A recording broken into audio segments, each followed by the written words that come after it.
7 signs that your fallopian tube or the tubes are blocked. In today's video, we're going to go over that 7 signs even before you consider going for womb x-ray. Many a times you are asking, are you sure my fallopian tube is not blocked? Are you sure the both of them are not blocked? Why am I not getting pregnant?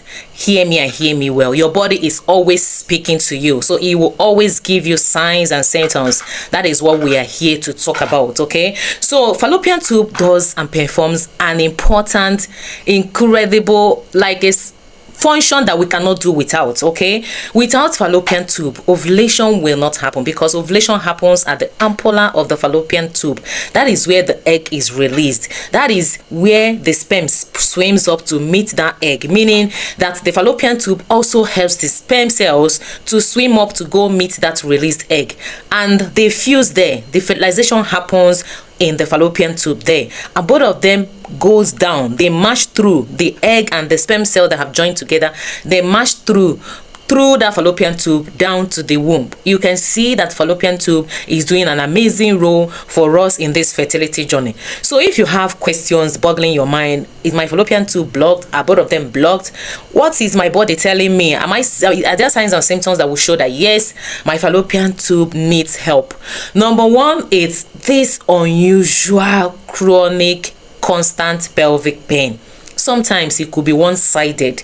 The left side could be having this pain, or the right side could be having this pain, or both of them could be having the pain at the same time. It's always an indication that something is going on there majorly. An inflammation caused by scar tissue formation, caused by chronic infection. When you as a woman, you don't treat infection.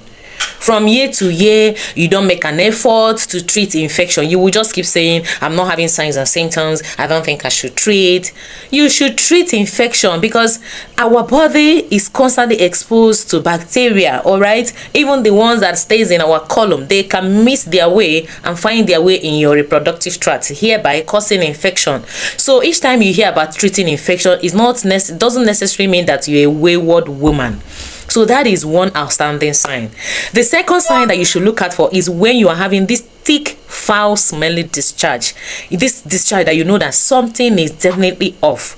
There are some women that you don't even need a prophet to tell you that this kind of infection must have caused some damage, some sort of damage in your fallopian tube. So when you notice that, it's always an indication of PID, pelvic inflammatory infection, pelvic inflammatory disease.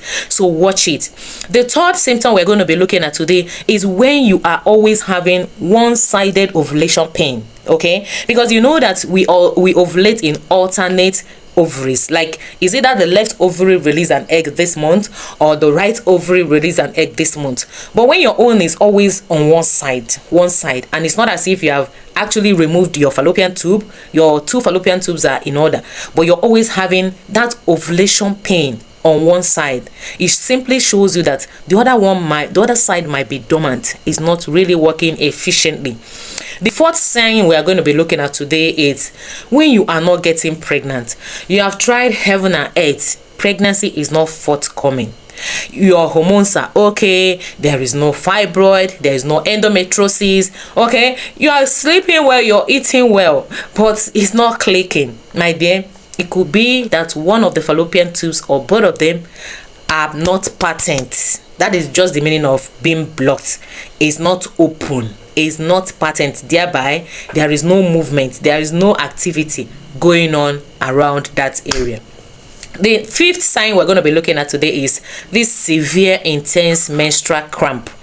Menstrual cramp have levels. Once your own is over severe, is affecting your day-to-day activity. It might not just be as a result of, oh, I'm just having normal pelvic menstrual cramp. It could be that there are triggers like endometriosis or polyps, and these growths, they can grow and cover the fallopian tube. You see why we say avoid anything that will cause your body to start triggering growth. Okay, any excess estrogen will cause any kind of growth to come up.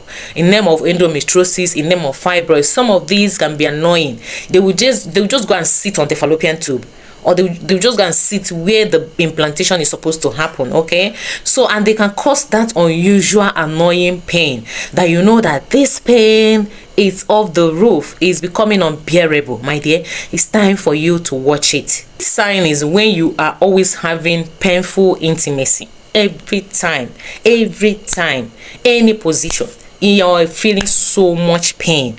My dear, it might be that the tubes are really dealing with inflammation. This inflammation is what causes and triggers that pain, and many a times it comes with lots and lots of pelvic inflammatory disease. So many a times you are dealing with pelvic infection. It's not only one infection, like it's not only one bacteria that will be found. You will go and do culture that telling you have mixed growth, heavy mixed growth. Okay, it's simply an indication of how long this has come, and you need treatment ASAP. Finally is when there is a long-standing history of infection or a previous surgery.